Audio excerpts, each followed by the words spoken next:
Hello friends, നമ്മുടെ പുതിയ വീഡിയോയിലേക്ക് എല്ലാവർക്കും സ്വാഗതം. എല്ലാവരും സുഖമായിട്ടിരിക്കണമെന്ന് വിശ്വസിക്കുന്നു. അപ്പം നമുക്കിന്ന് എളുപ്പത്തിലൊരു കറി ഉണ്ടാക്കിയാലോ.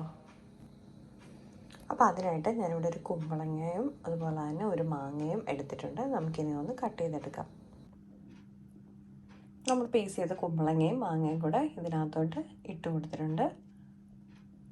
കുമ്പളങ്ങ എത്രയാണോ എടുക്കുന്നത് അതിൻ്റെ പകുതിയാണ് നമ്മൾ മാങ്ങ എടുക്കുന്നത്. ഇതിലേക്ക് നമുക്ക് ആവശ്യത്തിനുള്ള വെള്ളം ചേർത്ത് കൊടുക്കാം. ഇതിലേക്ക് കുറച്ച് ചതച്ച വെളുത്തുള്ളിയും കൂടെ ചേർത്ത് കൊടുക്കാം. ലേശം മഞ്ഞൾപ്പൊടി ചേർത്ത് കൊടുക്കാം. ആവശ്യത്തിനുള്ള മുളക് പൊടി ചേർത്ത് കൊടുക്കാം. മല്ലിപ്പൊടി ചേർത്ത് കൊടുക്കാം.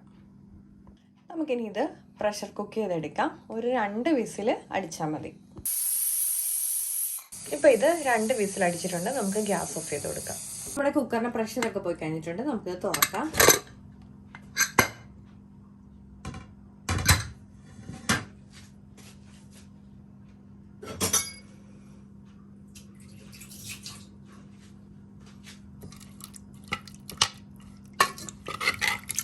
നമ്മുടെ കഷ്ണങ്ങളെല്ലാം നന്നായിട്ട് വെന്ത് വന്നിട്ടുണ്ട്.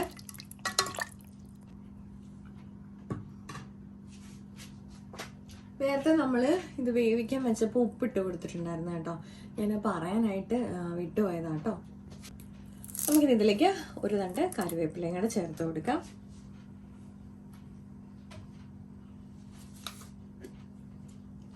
ലേശം വെളിച്ചെണ്ണയും കൂടെ ഒഴിക്കാം. അപ്പോൾ നമ്മുടെ കറി ഇവിടെ റെഡി ആയിട്ടുണ്ട്. വളരെ ടേസ്റ്റി ആയിട്ടുള്ള കറിയാണ്. അപ്പോൾ എല്ലാവരും ട്രൈ ചെയ്ത് നോക്കണം. ഈസിയാണ് പ്രിപ്പയർ ചെയ്യാൻ വേണ്ടിയിട്ടും.